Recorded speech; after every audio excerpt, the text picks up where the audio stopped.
Lesson 5. Lesson 5? Yes, ma'am. Well, I mean, I have. Number 5. Well, just bring your Bible. Don't worry about it.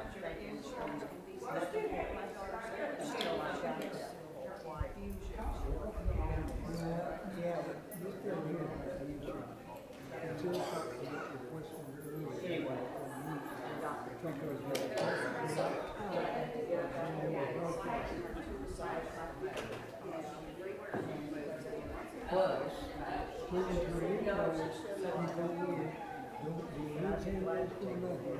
Feel like the same thing. Feel like That's not what they started him out on, and that's what he's on. and so, Well, I mean, even though it's all records and what you got, new place, moving to a new address, that means they can manage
Good evening. We're in Acts chapter 18 tonight. And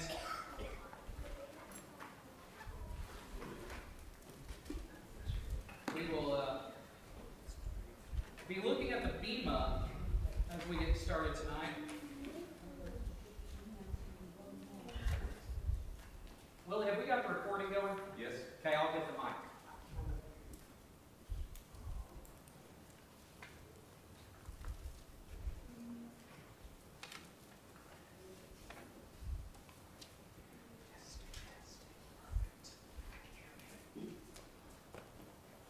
Acts 18, and we find ourselves in front of the Bema. That's where we left off last week. Gallio is about to have a trial. Paul is brought before Gallio's Bema to be put on trial. And then really neat thing when you go to Corinth, let me try to picture this with you. You'll enter Corinth, ancient Corinth, from this direction, so that would probably be south, but I don't really know for sure there. And as you go through ancient Corinth, you'll come to the marketplace, and then into the marketplace, facing this way, up here on the mountain is their temple, and right here is their government court. They still have part of the Bema today. So where we are at, you can actually see today, it was a chair and a post that the person who was being tried would be chained to or tied to, and then the proconsul would sit on the seat of the Bema. And it was an open court case, out in open air, different than normal ways of doing court. We are in Acts 18, beginning at verse 12. But when Gallio was proconsul of Achaia, the Jews made a united attack on Paul and brought him before the tribunal. And the tribunal, before the Bema is what it used to say in some versions there, I believe. And that's the way I still think of it. Brought him before the tribunal. No, I'm not there yet. That's verse 14. Saying, this man is persuading people to worship God contrary to the law. But when Paul was about to open his mouth, Gallio said to the Jews, "If this were a matter of wrongdoing or a vicious crime, O Jews, I would have reason to accept your complaint. But since it is a matter of questions about words and names in your own law, see to it yourself. I refuse to be a judge of these things."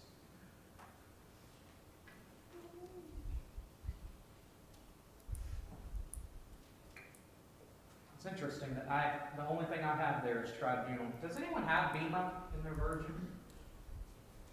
No? Okay.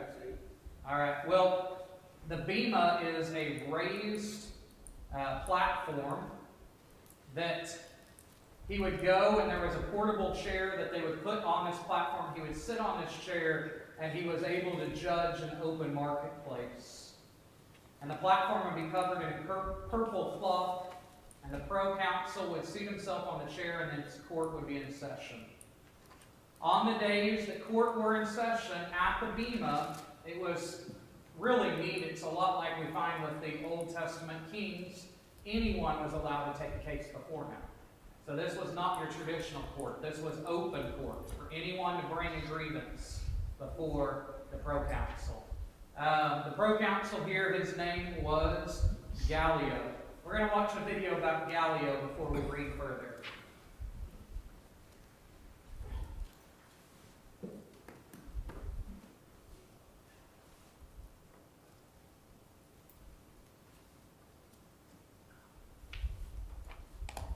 As was the case with so many of Paul's efforts to preach the gospel, he found some enemies at Corinth as well. And one of those issues focuses upon an individual in the city of Corinth, a guy by the name of Gallio. The text tells us, "But while Gallio was proconsul of Achaia, the Jews with one accord rose up against Paul and brought him before the judgment seat, saying, 'This man persuades men to worship God contrary to the law.' But when Paul was about to open his mouth, Gallio said to the Jews, 'If it were a matter of wrong or a vicious crime, O Jews, it would be reasonable for me to put up with you. But if there are questions about words and names and your own law, look after it yourselves. I'm unwilling to be a judge of these matters.' And he drove them away from the judgment seat." This is one of those cases where Paul finds himself vindicated by the legal authorities. The text will go on to tell us that he stays in Corinth for some time, and the Bible does explicitly say that he's there for about 18 months. But I want to ask a few questions here. One, when was Paul at Corinth? The chronology of the New Testament, and particularly the life of Paul, is sometimes difficult for us to get our heads around. And in this episode, we can have sort of a chronological peg from which to work. Secondly, who was this Gallio? And thirdly, why was Gallio so non-committal to the case brought before him? And so we're going to look at each of these issues in turn. So when was Paul at Corinth? Well, the text tells us that he ministers there for at least a year and a half. And when I say at least, we're talking in terms of round numbers. But Acts 18 informs us of an 18-month, a year and a half duration there. And Paul's work coincided clearly with the presence of Gallio, who was proconsul of Achaia. And again, the text explicitly informs us of that. So who was this Gallio?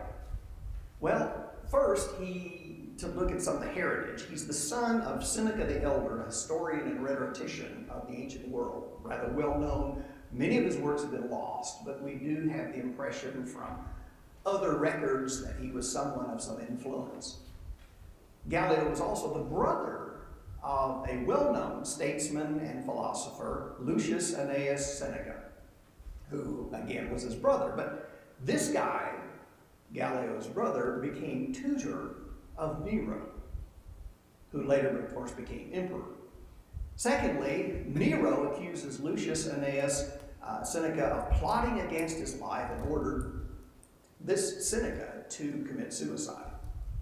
And some have argued that Gallio, being connected with the family in the fashion that he is similarly caught up in this melee and also commits suicide. So this appears to be the time of his death. There's some question about exactly how that plays into it, but he does die the same year that his brother does. Thirdly, an inscription that was found a number of years ago, a century ago, at Delphi indicates that Gallio was proconsul of Achaia. In the 12th year of Claudius' reign as emperor, this would come down to the equivalent of 51-52 AD. Now, furthermore, we know that Gallio was not there an entire year, so we're not exactly sure what the overlap here, but Paul's presence in front of Gallio appears to be fairly early on in Gallio's stay there. So 51 AD is probably the time frame when the hearing before Gallio occurs. This is a photograph of part of that inscription that was found in Gallio, and I've encircled here his name. It's sort of interesting, it's almost right in the middle of what's preserved in this inscription, but this is the name Gallio that we have, and same guy referred to in the book of Acts. So Paul stayed there, and Paul's hearing before Gallio was apparently 51 AD, maybe the beginning of 52. So we can work from that as a peg point to calculate the chronology of the life of Paul, and even to some extent back into the life of Jesus. Paul is taken before the judgment seat. And this is a photograph of the platform, which would have had a superstructure above it, where the authorities would come and make declarations to the city population, or hear cases and so forth and so on. And it almost is certainly before this platform with its superstructure that Paul's hearing before Gallio takes place.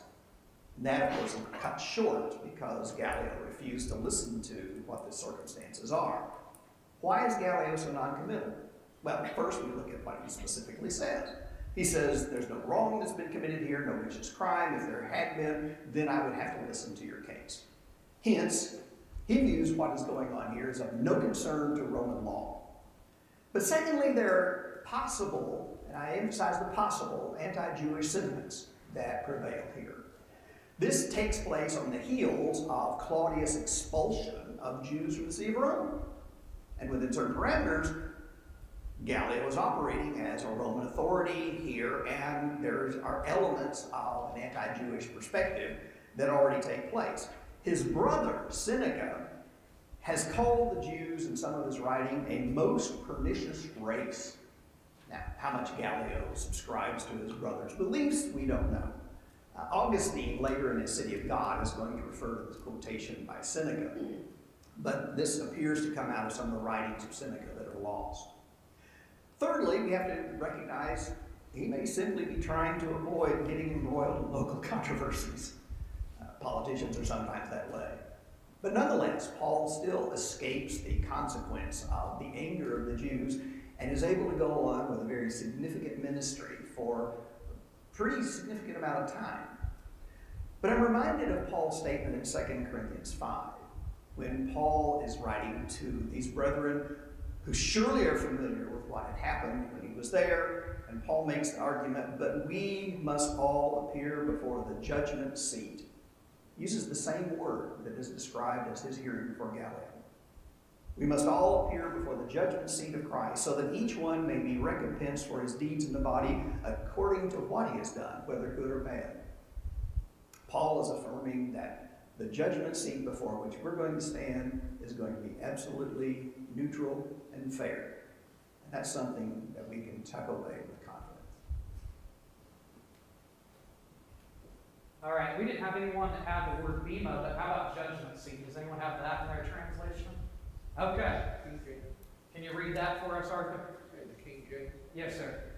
Verse 12, probably. Mine has tribunal, but I bet it's judgment seat there.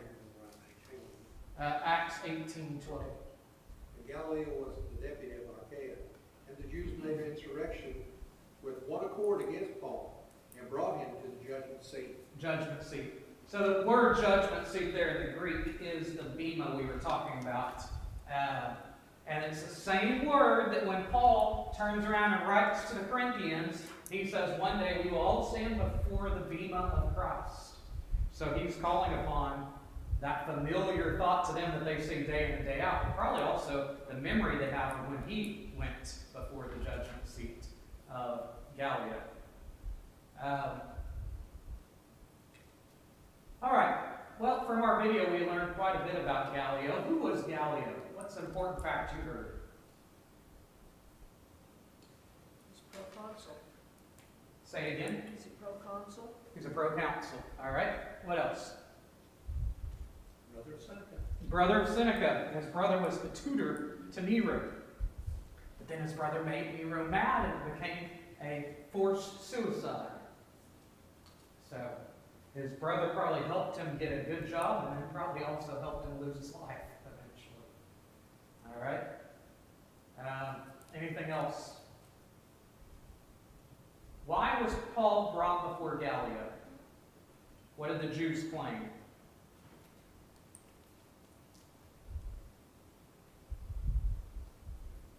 He's persuading them.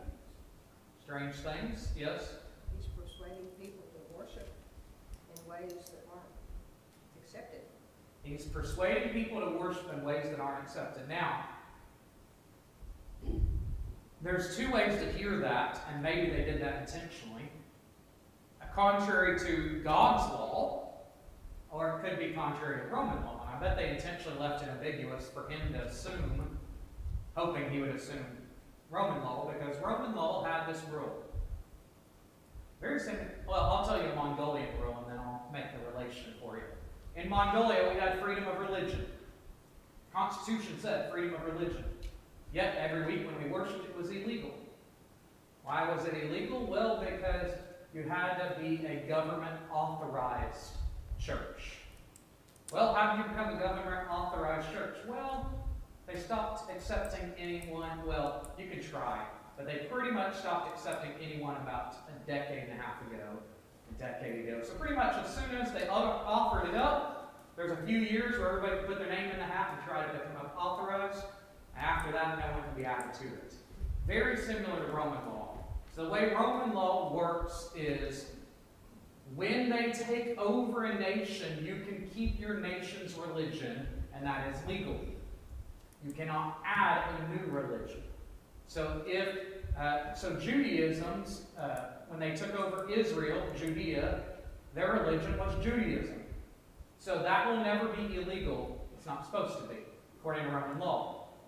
But when people start seeing Christianity and Judaism as two different laws, two different religions, then now it could be illegal under Roman law. And as time goes through the New Testament, especially once we get out of the New Testament, that will become when the Romans persecute Christianity, when they see it as two different laws, two different religions. So that could be what they're hinting at, but that's not the way Gallio hears it. He thinks they are just arguing about stuff that's unimportant. So in other words, probably their own opinions, their own religion. Here's how he answers in verse 14. Paul is about to open his mouth. I can just imagine. How many times has Paul opened his mouth to answer on trial and done such a good job? And before he can even say anything, he gets stopped, and Gallio said to the Jews, if it were a matter of wrongdoing or vicious crime, O Jews, I would have reason to accept your complaint. But since it's a matter of questions about words and names of your own law, see, he doesn't accept it to be a Roman law that's broken. They just broke a religious law, is what he's saying. And your own law, see to it yourselves. I refuse to be a judge of these things.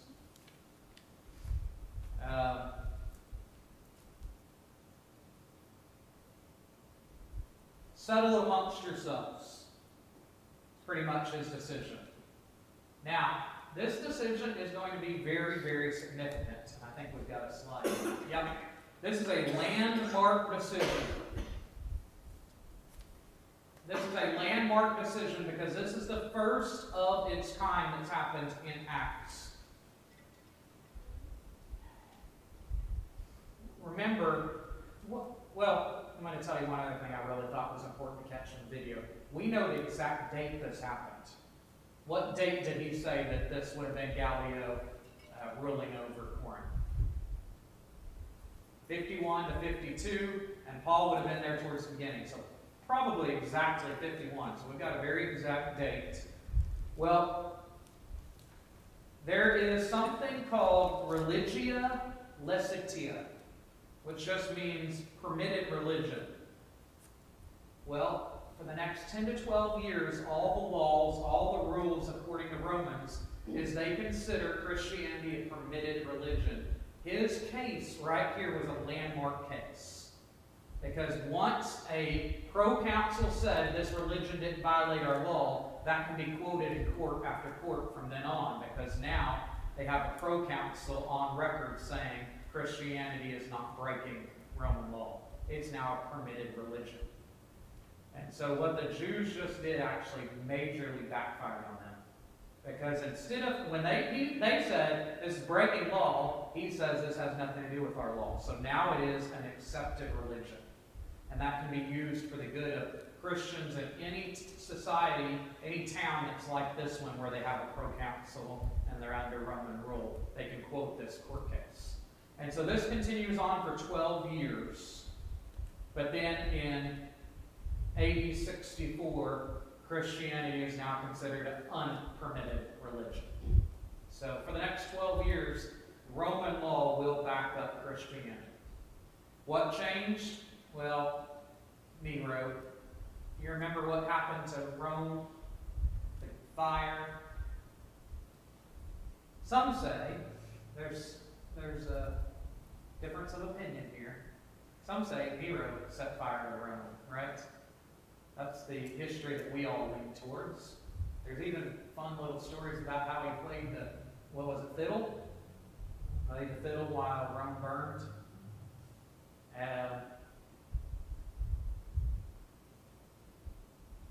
I think I have time to get into this tonight. Okay, so you know how you have a hurricane, or you have a tornado, or you have a fire, and it takes out a very bad area of town, and then you rebuild better? Oklahoma City bombing. Look how beautiful downtown Oklahoma City is now. Rangeline Road. Look how much better it is after the tornado. Galveston, rebuilt better. Some parts of New Orleans, rebuilt better. Most history now believes that Nero intentionally was burning the poor areas of town. He set fire to his own city to try to rebuild better. But he needed a scapegoat, so he blamed it on Christians. And that started the Great Persecution, AD 64, because they were the scapegoat. That's one version of history. I'm sure Nero has a different version of that whole thing. I'm sure proponents against Christianity have a different version of that. He says the Christians burned Rome. So, persecution started. But after this case, until 64 AD, there will not be Roman persecution of Christianity. So we have a time of peace.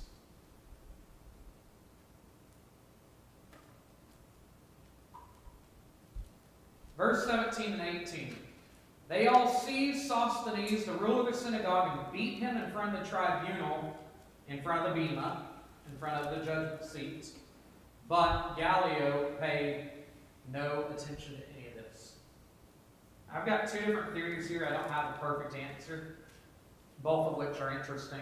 Who beat Sosthenes? Who is they? Would that be the Greek population because the Jews just came in through a fit?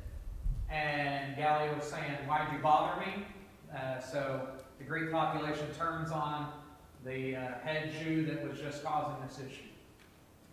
The other argument is this is the Jews themselves. They turned on their leader because he did such a bad job at representing them. Or he didn't come in the right way, he didn't come in the right manner. And so they just lost a monumental case and they immediately turned on him. The they is kind of undefined for us. So both theories are pretty good. We're going to move on. Now Paul leaves town. It's been at least 18 months, but the way I read the scripture is the 18 months started at the time Jews reaffirmed him. So I think it's longer than that, probably 2 years. He now leaves and goes to Syria. After this, Paul stayed many days longer and then took leave of the brethren, brothers and sisters, and set sail for Syria, and with him Priscilla and Aquila. All right. I want you to notice this is like Barnabas and Paul, and Paul and Barnabas. Our names switch order. Which one comes first, the chicken or the June bug? Who is named first in verse 18 of the couple? Priscilla and Aquila. Which one is Priscilla? Husband or the wife?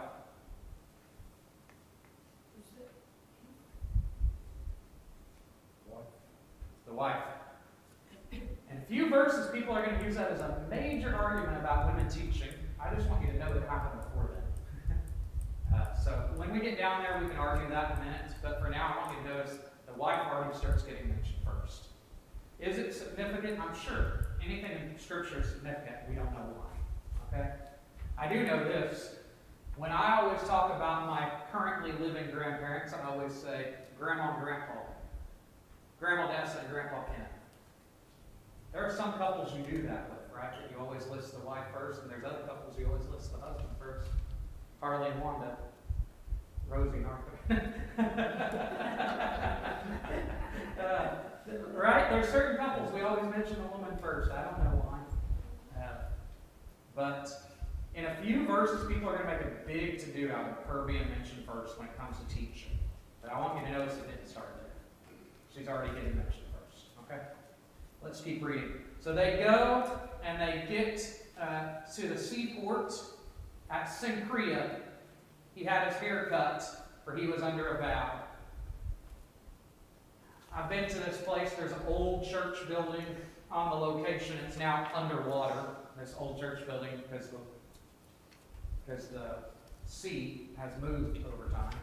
But there's a church building, a couple up, well, probably at least over 1,000 years old, very old building, but it's all underwater now, where this happened. But this is one of those passages, okay? I'm just going to tell the honest truth. I've thought many different things throughout my career about this passage, and so I want to read you this quote about this passage. Brother Roper, that wrote this class, here's what he said. He had a conversation one day. He was eating a meal with James Bells, James D. Bells, longtime Bible professor at Harding University. He said, I believe he had the broadest knowledge of anyone I knew. And so I asked him, what is the most difficult passage in Acts? And he responded immediately, Paul's vow in Acts 18. And then he said, Paul's sacrifices with the brethren in Acts 21 is also difficult. So I'm going to tell you that we can have a lot of opinions here, but some of the best minds and brothers said still don't know.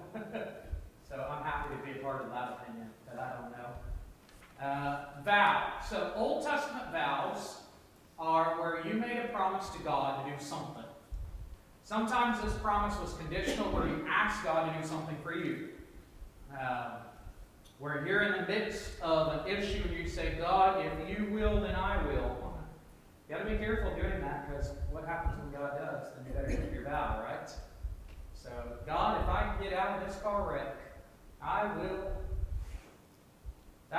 We see that in the Old Testament. Often in the Old Testament, the vow carried with it that you had to do something for God, normally a free will offering. You gave a monetary gift to the temple or something like that, or a sacrifice. Then there's a very special vow we hear about through the whole Old Testament. My belief for many years is this was what it's describing here. I'm not for sure now. Called the Nazirite vow. The Nazirite vow is the longest and biggest vow in the Bible. Many people did a Nazirite vow for life. You didn't have to do it for life. Think of Samson. He was under a Nazirite vow for life. John the Baptizer, Nazirite vow for life. It was not always for life. And when you were under Nazirite vow, you would drink or eat nothing of the grape. You would not cut your hair and other things like that. When you completed the vow, when the amount of time had passed, then you could cut your hair and go back to normal life. I don't really care about which vow it was. The difficulty of the passage is he saying that Christians today can keep vows? That is the difficulty of the passage. When I was less than a year of preaching, I had a sermon prepared on the Nazirite vow using this passage and arguing that Christians today could keep the Nazirite vow.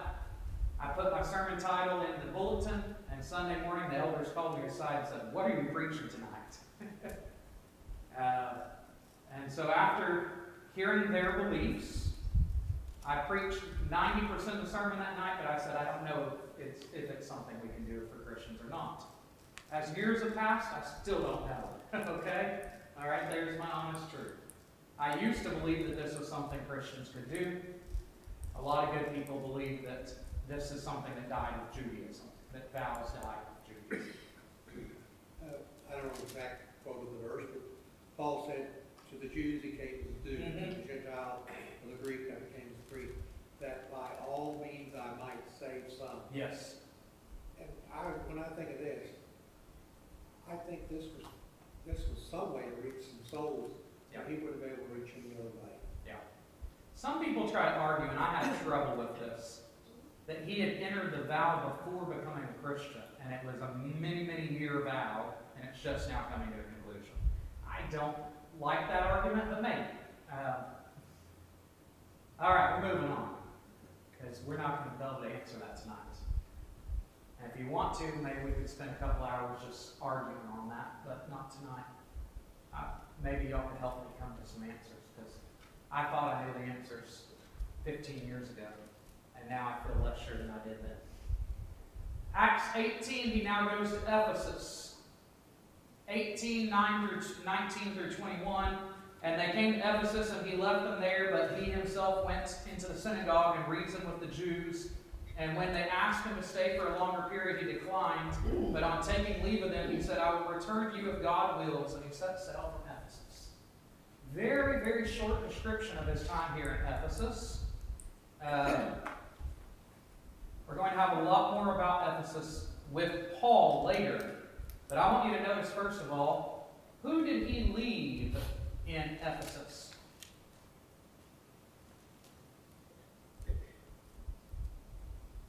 My thinking is it was Aquila and Priscilla. Yes. It seems like Aquila and Priscilla were left in Ephesus, and maybe even they were running two different works at the same time while he was there. What did he do at Ephesus in his little bit of time this trip? He went to the synagogue and reasoned with them.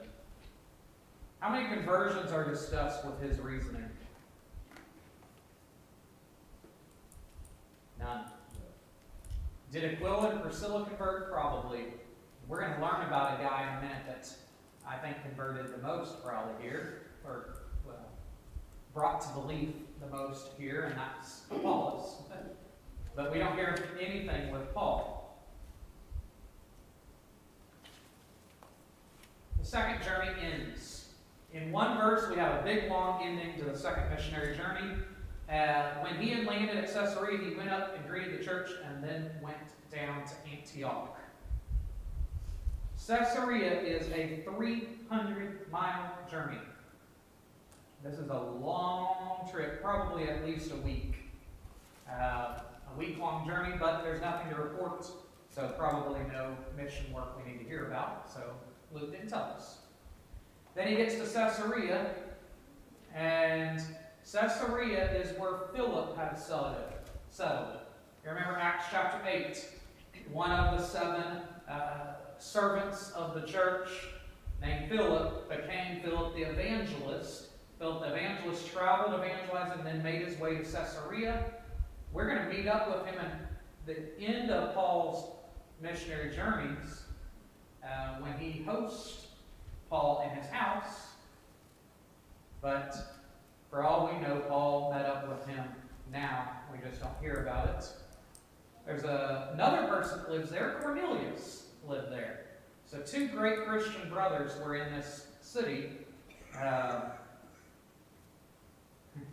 It says, could you imagine if they did meet up in this, one verse that we have?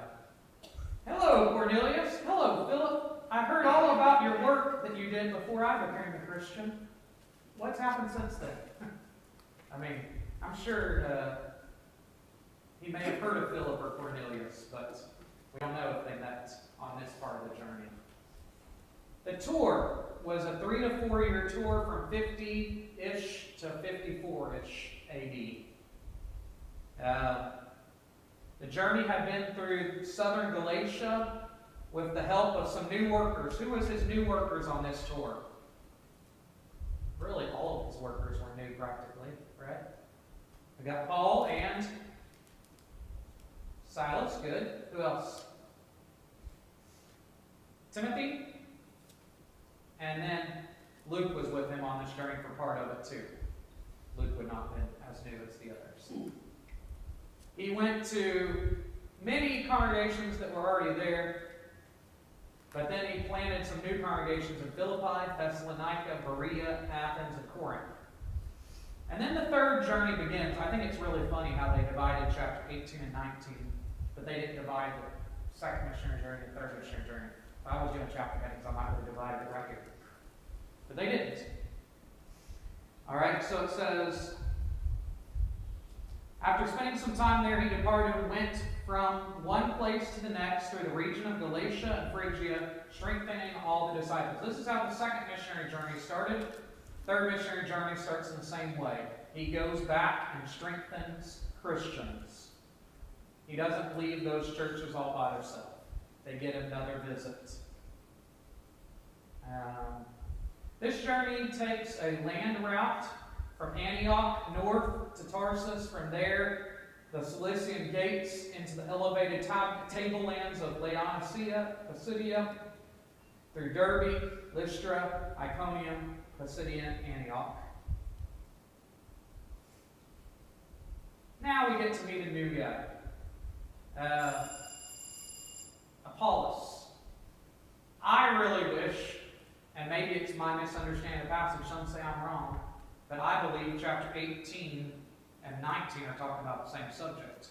I really wish 18 and 19 came together as one paragraph, and maybe there wouldn't be as much confusion. I think we're talking about Apollos' work in both of those paragraphs. They rang that bell, but that just means to get faster, I think. So let's keep going. Now a Jew named Apollos, a native of Alexandria, came to Ephesus. All right, who is in Ephesus? Who did we drop off there at the beginning of verse 18? Aquila and Priscilla, with no known congregation that we knew of at that point. He is from where? Alexandria. What is Alexandria known for? It is an intellectual library capital of the world. And Alexandria is especially important to us, though. Alexandria is where the Septuagint was written. Septuagint is the Greek translation of the Old Testament.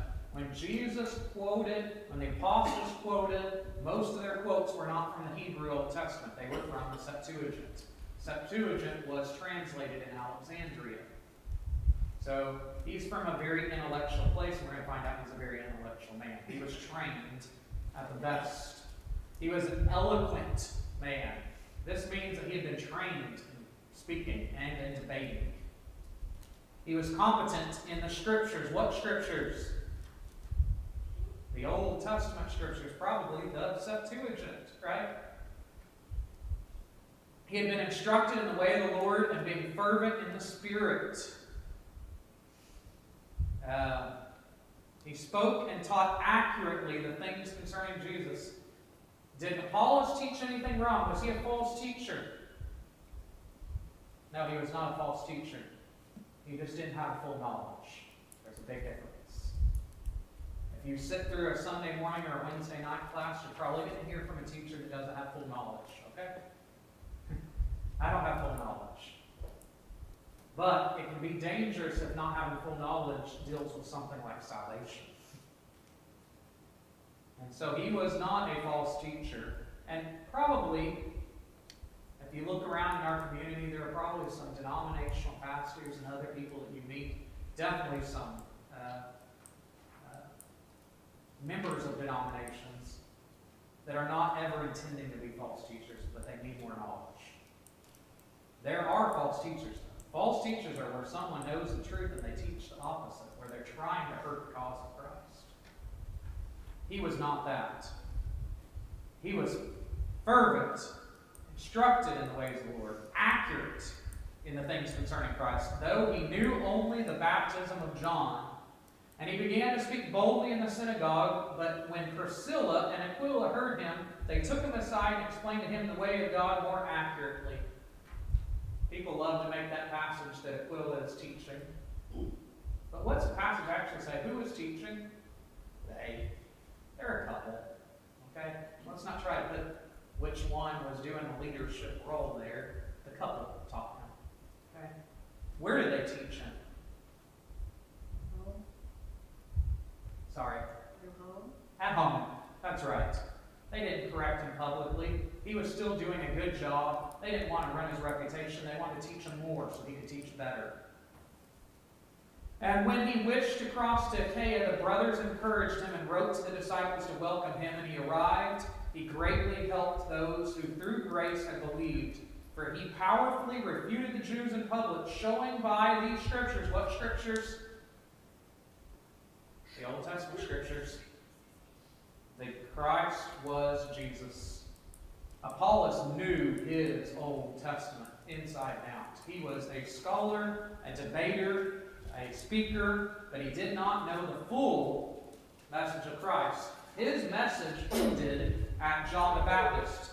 John the Baptist taught that the way of the Lord is coming. John the Baptist even taught, this is him, Jesus. It sounds like he even knew the this is him, Jesus part, because it said he believed in Jesus. So he knew up to that point, he knew John's baptism. How did he know it? Well, you got to realize he's all the way in Africa. Probably people from Pentecost or Passover learned from John the Baptist and brought the message back and spread it in Africa. Say that again, Zane. Egypt. Sorry. In Egypt. Kids, come on in. Y'all are fine. What can we learn from this? I think one thing we need to learn is handle someone that has a good heart and is trying to teach the truth with kid gloves. They need corrected, but do it in a way that they will be won to the cause of Christ and continue with the cause of Christ, not to try to stomp them out of the cause of Christ. Now, a false teacher, that's not what we're talking about, okay? I'm talking about someone that's actually trying to teach the truth but doesn't know the whole truth. And there's nothing wrong with husband and wife working together for the cause of Christ.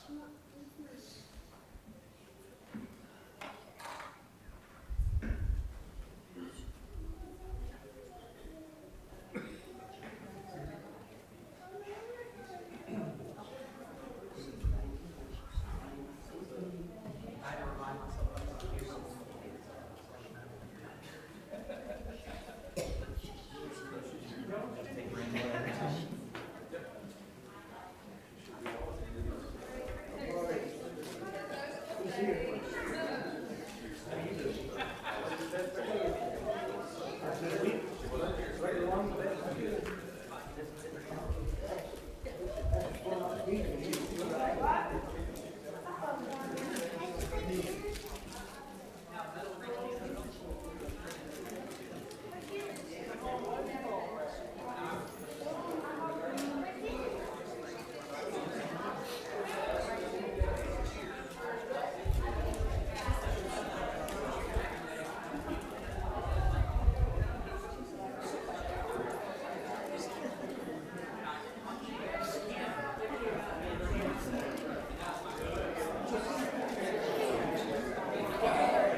269. Thomas song. 269.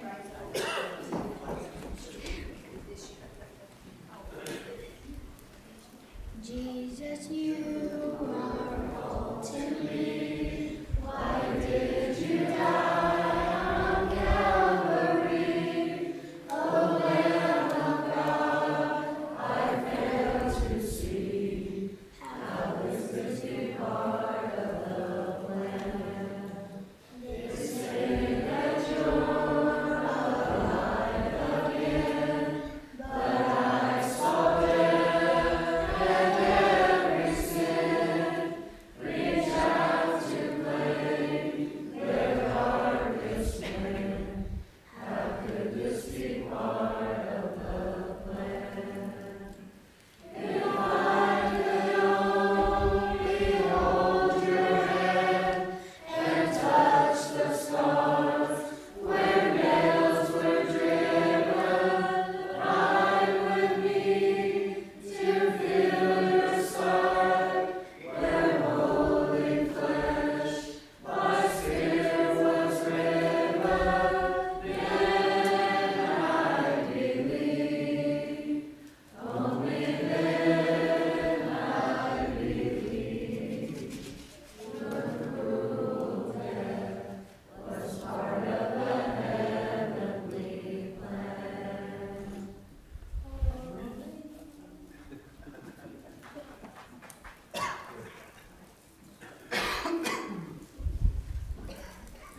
555.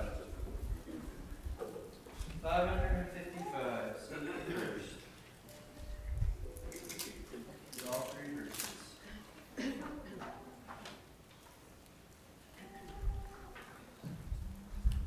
Seek ye first the kingdom of God and His righteousness, and all these things shall be added unto you. Singing Hallelujah, Hallelujah. Ask and it shall be given unto you. Seek and ye shall find. Knock and the door shall be opened unto you. Singing Hallelujah, Hallelujah. Man shall not live by bread alone, but by every word that proceeds from the mouth of God. Singing Hallelujah, Hallelujah.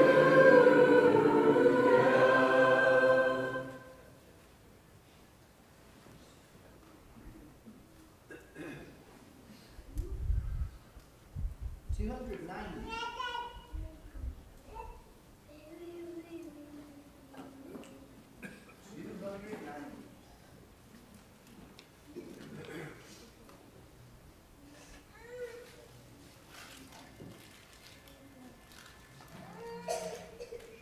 Lord, the light of your love is shining in the midst of the darkness shining. Jesus, light of the world, shine upon us.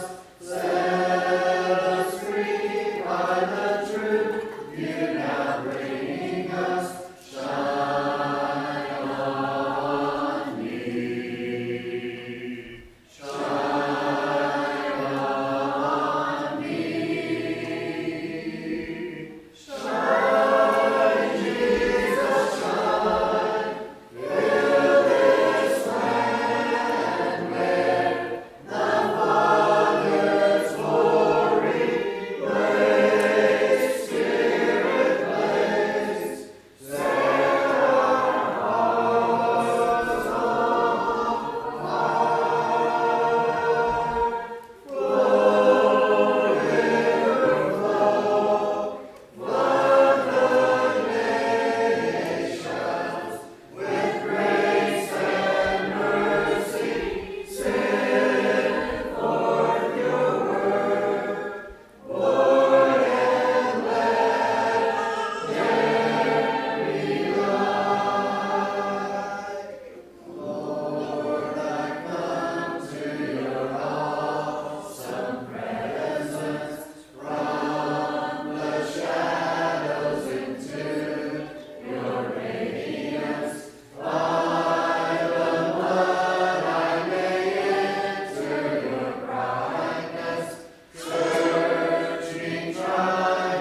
it might be a principal from Miami, and they're calling me, and I'm, hello? Oh, man. Anyway, what was I saying? Zane has, do you have the flyer yet for the gospel meeting, or are you working on it? They're out there. Okay, I thought they were. Dale Jenkins, who we had 2 years ago, is coming back. November 5th, we've been mentioning this. Normal setup Sunday. I say normal, I mean 10. 10:45. Potluck, and then the afternoon sermon after that. And then I think we went with 6:30 Monday through Wednesday, okay? Stick with our Wednesday time.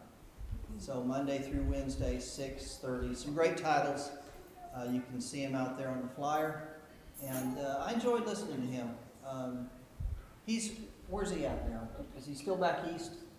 Yeah, I mean, he's not working full-time, but yes, he's traveling full-time now. Right. Out of one of the Carolinas, I think, isn't he, or somewhere? Tennessee. Tennessee, okay. Anyway, very personable fella, and, you know, a great time to invite maybe someone that you've been trying to come to church, so. David mentioned that, is he up there in Joplin this evening? He's helping his mom. A little bit better. Still in the rehab facility. What else we have going on? Sarah, do we have any updates on Sarah, any news from anyone?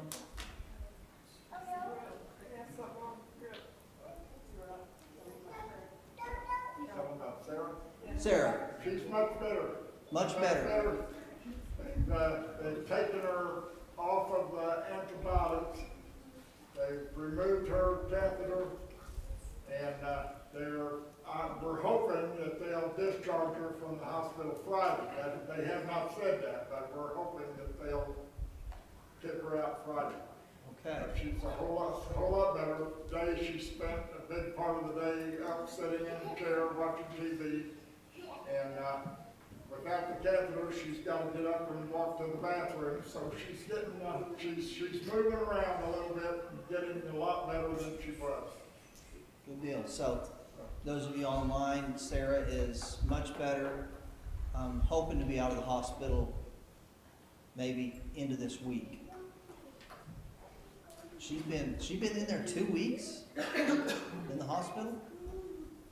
2 or 3, isn't it? 3. What else? Willie? Mom's gonna have a pacemaker put in November the 1st. Okay.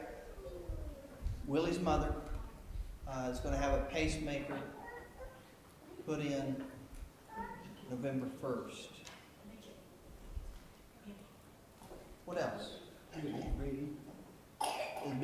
men's business meeting tonight? Okay. So men's business meeting tonight after church. Anything else? Mary Jane. Yeah, we have a teacher at school that could use prayers. She's dealing with some cancer. She has dealt with cancer for like on and off for her first bout was 25 years ago. And then she had another bout, I don't know, maybe 10 years ago. And now it's come again, probably, you know, the toughest yet. So Mary Jane Barker, middle school teacher, her husband's the high school principal in Commerce. We sent her a card too. Okay, send her a card, great. Boy, they'd be a great one to Is her husband Rusty? Rusty, yeah, Rusty Meader. yeah, She yeah, actually texted me today and said she'd gotten 5 cards from the church and it really touched her heart. yeah, yeah. And she goes church somewhere maybe, okay. And he doesn't. sometimes. So, possibility, you never know.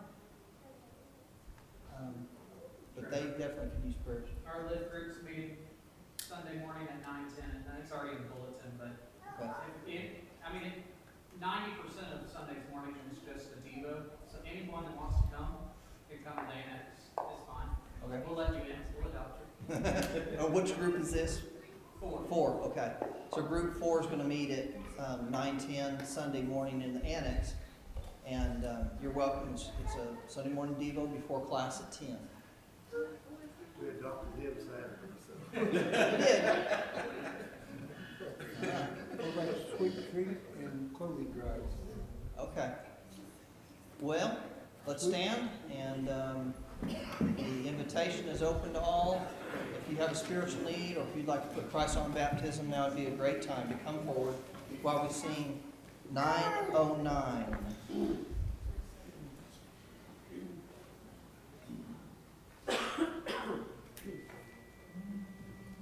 There's a fountain free, 'tis for you and me. Let us haste, oh haste to its spring. 'Tis the fount of love from the source above, and He bids us all freely drink.